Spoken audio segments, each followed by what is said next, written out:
Welcome to the next lesson in gas laws. Today we will look at the combined and ideal gas law, as well as do many practice problems and prepare you to take your Schoology quiz and do some of the practice problems on your own. The goal for today is that at the end of the day, you can solve any of the combined and ideal gas law problems. First, let's go over the combined gas law. You might want to follow along by putting these notes into your note catcher for the combined gas law. If you're a big Lord of the Rings fan, I would say this is the one law to rule them all. The combined gas law takes the other three laws and combines it all into one easy equation where you have all three variables for the initial conditions and all three variables for the final conditions. So by now you already know that P stands for pressure, so this is your initial pressure. This is your initial volume and your initial temp. And you also know this is your final volume, and your final temp. For pressure, there's many types of units, way more than what we're going to talk about in class today, but we will focus mainly on ATM, atmospheres, kPa, kilopascals, or millimeters of mercury. And you might be familiar with other units of pressure like PSI or pounds per square inch, but we are not going to focus on those. Units for volume are typically in milliliters or liters, and all of these equations work best when they're in liters. But if you know the milliliters, you can easily convert it into liters. In addition, there's a couple units for temperature. We're not using the Fahrenheit scale. You could either use degrees Celsius or Kelvin. And notice that Kelvin doesn't have a degrees Kelvin. But when we do these calculations, the temperature has to be in Kelvin because if you have a negative temperature, that might leave you to negative pressure, and that doesn't really make sense. So we just followed that simple conversion where temperature equals your Celsius plus 273, and that converts it into Kelvin. So that's all you have to do to convert it into Kelvin.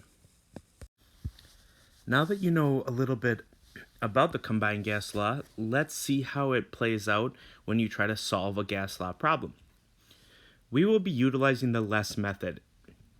The LESS method is a way for you to systematically solve the problem, showing your work and getting lots of credit for your work. So, we will read the problem and then we will go through the LESS method step by step to show you how to do each step and how each step is important for going to the next step. So, problem 1. A sample of helium gas has a volume of 1.8 liters, a pressure of 0.8 atmospheres, and a temperature of 298 Kelvin. What is the new temperature of the gas at the volume of 0.906 liters and a pressure of 3.2 atmospheres? Now, at first that seems very overwhelming, and it will be overwhelming if we don't fill in the variables as part of step 1. So what we're going to do is we're going to read through that question and try to identify initial conditions and final conditions. So as we read through the problem, a sample of helium gas has a volume of 1.8 liters. So we can go down to step 1 where it asks us to list our variables and put 1.8 liters. Next, it says a pressure of 0.8 atmospheres. So there's the pressure, and so we can then go and put pressure 0.8 atm. Then it says a temperature of 298 Kelvin.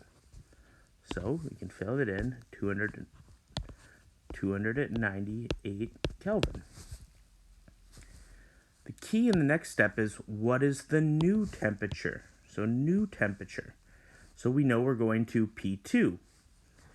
and it says a volume of 0.906 liters. So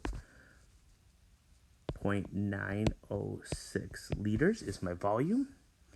And it says it has a final pressure of 3.2 atmospheres.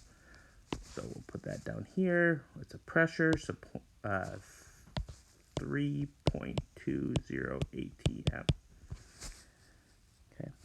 And so what is the new temperature? That is our variable. So we're going to leave that as T2, but you could have it as X or you could have it as a question mark. But either way, we have just solved that. So we've just gone through the first step of the LESS method, listing out each variable with their unit. Okay, so we can put the question mark here. Let me just delete this. We can put the question mark here because this is the variable that we need to solve.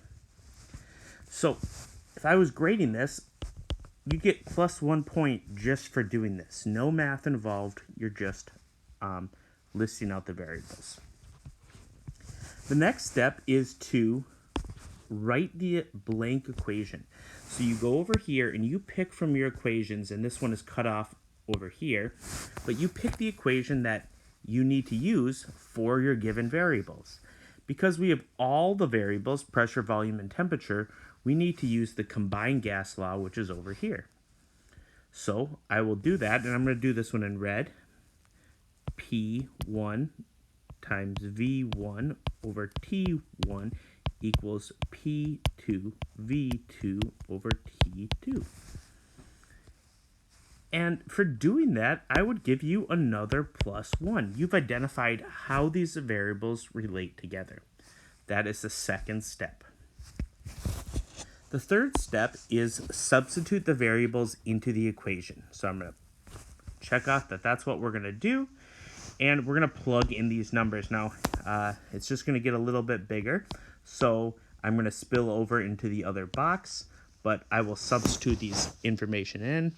0.8 ATMs times 1.8 liters divided by 298 Kelvin equals 3.2 ATM times 0.906 liters divided by, and here's where we can write T2. That's what we're looking for.